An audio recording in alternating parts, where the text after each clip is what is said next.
ओम श्री साईराम। परम आराध्य परम प्रेममय परम करुणामय भगवान बाबा चरण कमल रे कोटि कोटि प्रणति जणे आरंभ करिबा भगवान कर किछि संदेश। भगवान आज आमको कौन संदेश देउछंती आसंत सुनिबा।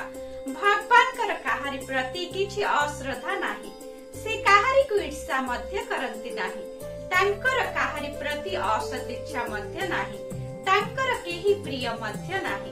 जणे जे कृपा लाभ करे ताहा तार निजर भावनार परिणाम।